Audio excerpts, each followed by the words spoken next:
Hi, my name's Phil. I like talking about politics, and in this video I'd like to discuss Nigel Farage's latest grievance. Now, in this case, he may actually have a genuine grievance, which makes a change, but the nature of it has just broken another of my irony meters. Farage claims that his party, Reform UK, paid a vetting company £144,000 to carry out candidate checks. Now, let's be honest, it's quite clear that Reform UK have had no serious vetting procedure in place for their candidates at all. Dozens of candidates were exposed as having shared hateful, racist, misogynistic and sometimes worse posts after being selected and had to be hastily deselected. But this was all before the general election was called. Any candidates exposed as being wrong-uns after the deadline for candidates passed just over a week ago are much more complicated. They will be on the ballot regardless of what Farage does about it. And since that deadline, we've discovered that dozens of Reform candidates are Facebook friends with the actual leader of the main fascist group in Britain, the New British Union. It explicitly argues for the replacement of our parliamentary democracy with a fascist dictatorship, and about 10% of Reform UK candidates are mates with the leader. Another Reform UK candidate was recently exposed as having said Hitler was brilliant. Basically, it's all gone about as well as I said I thought it would over a year ago. As soon as they started to make me believe that they really meant to stand candidates in every seat in Britain, I said, I don't think they've got the capacity to vet all the candidates. And they will have greater problems than the mainstream parties because Reform UK attract more than their fair share of dangerous fruitcakes. They thought they could deal with this by paying a vetting company to do it, but it turns out that the service has been less than exemplary, according to Nigel Farage. Now, of course, if the contract has not been fulfilled as agreed, then Farage and Reform UK have every right as consumers to be upset at this, and absolutely they should take legal action. However, a few things occur to me. The first is that Farage and his Reform UK posse are opposed to consumer rights. They wanted all our consumer rights thrown onto the bonfire last year.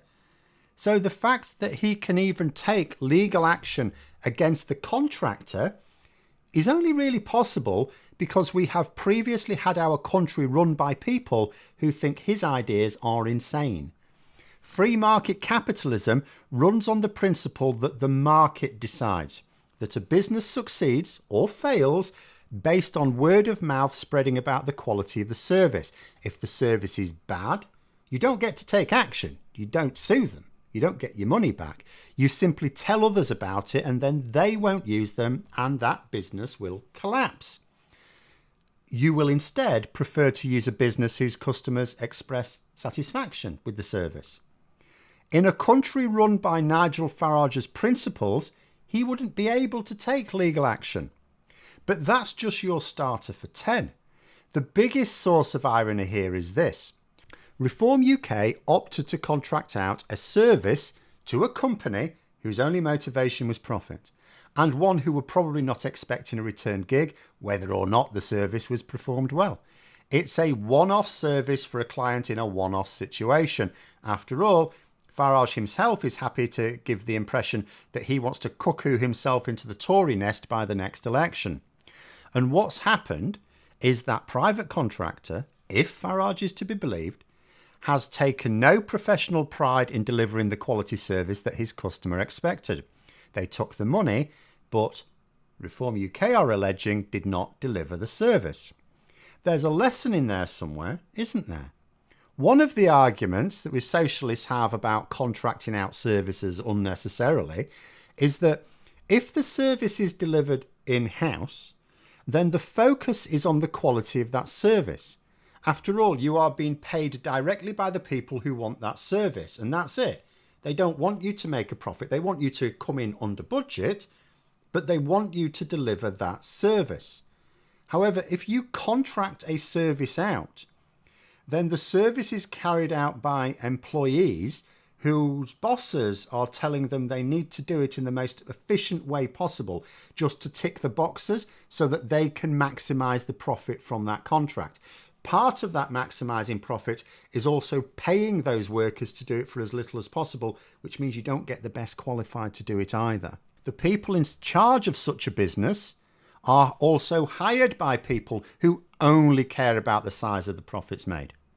So they will attempt to cut corners at every stage.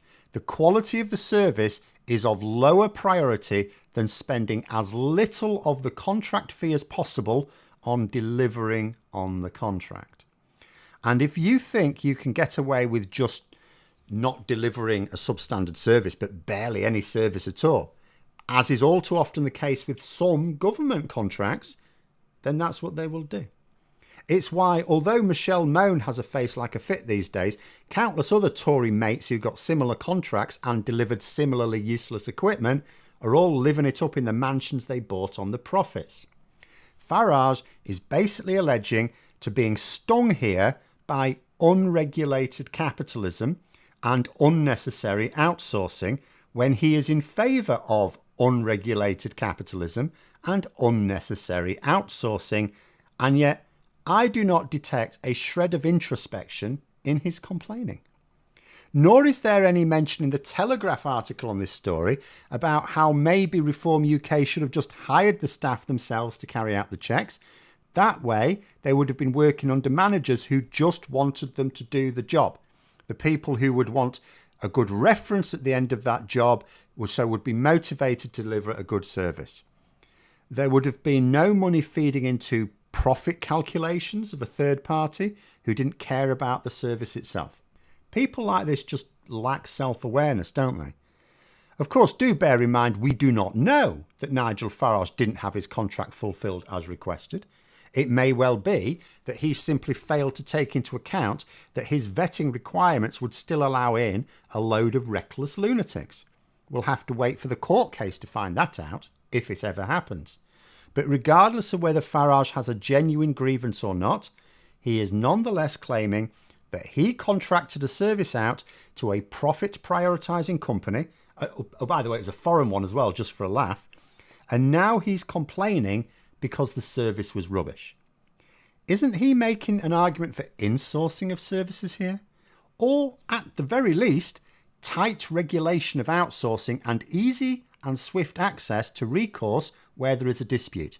In other words, consumer rights. Because Farage is essentially claiming to be a victim of his own politics here. But there we are. Those are my thoughts. If you enjoyed the video, please subscribe for further content and click the like button. You can also sign up for memberships if you'd like to support the channel further. Thanks for watching. Until next time, I'll see you later.